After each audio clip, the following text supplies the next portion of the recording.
This is Larry Frank, frankly speaking sports. You know what? The 2025, that's right, the 2025 football season is almost upon us. And everyone has different reasons to be excited. Obviously, people get excited about the number one draft picks or the team's first round draft picks throughout the NFL. How are these players going to do? People are wondering and talking about Cam Ward with the Tennessee Titans, or how about Shedeur Sanders with the Cleveland Browns? Or is Caleb Williams, after that disastrous season, going to be better? Heck no. I never thought he was good in the first place. Or is Anthony Richardson finally going to be the quarterback Indianapolis thought he would be? Those are a lot of questions that are being asked and a lot of questions that we're going to find out real soon. But the one thing that I'm excited for this year is to see how Bryce Young does. Bryce Young, I'll tell you what, when you look at his career, what was it, 2 years ago, only 2 years ago, where Frank Reich did everything in his power to screw this guy up mentally, and it almost worked. But there was a savior coming around a little bit later. Drafted what? Number one by the Carolina Panthers in 2023. They start him right away. He doesn't do well. He didn't have a team around him, didn't have an offensive line, didn't have weapons, and they had a defense that couldn't get him good field position. And guess what? He failed.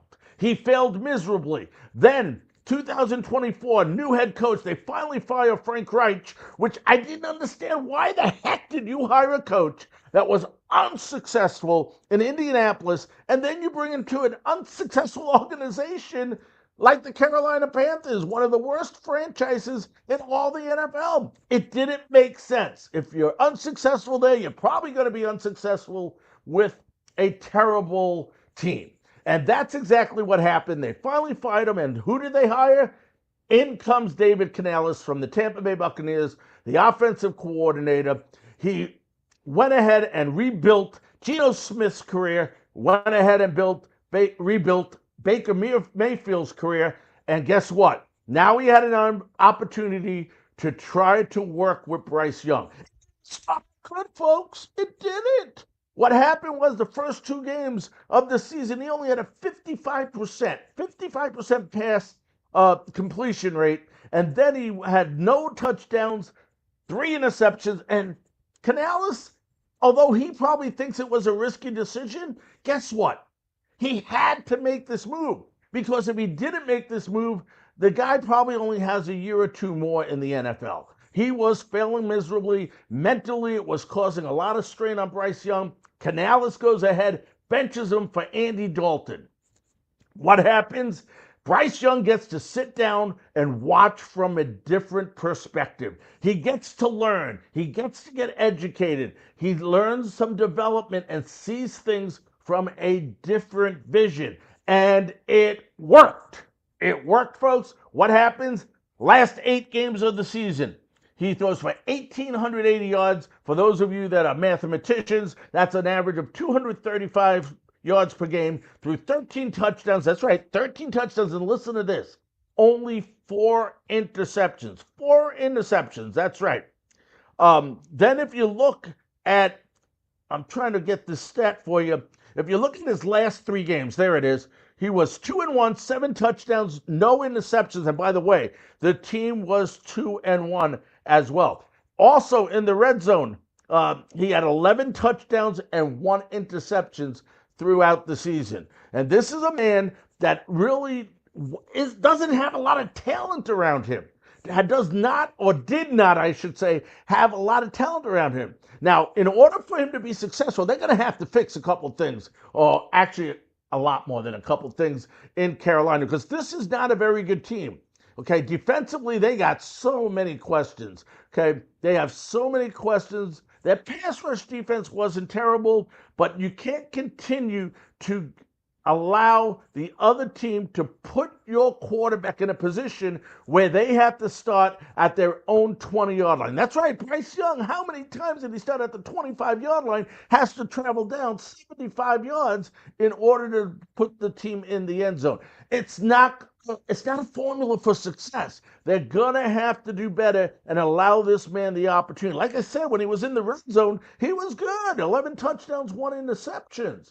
But There's more to it than that. They have an offensive line that, is starting to progress a little bit, but how good will they be? They were great as far as an offensive line when it came to rushing the football, but when it came to protecting Bryce Young, there were several games I can think of two that he had the 5 sacks or he was sacked 6 times. You can't have that. It's not good for the young men mentally. So, what do they need to do? They need to get better on protecting Bryce Young. Also, a lot of questions at wide receiver, although they are building a future there. They got a future in the backfield with Chuba Hubbard and with Leggett.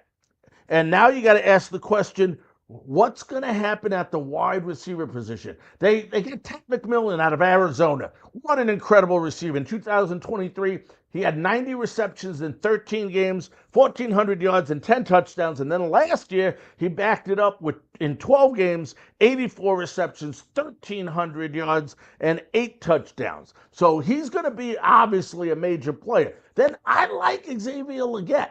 I think he's going to be another great, great future receiver for this Carolina team. Now you put him with McMillan, you got a good little duo there as long as Bryce Young is able to hit these receivers, and I think he will be able to. Big question is going to be Adam Thielen.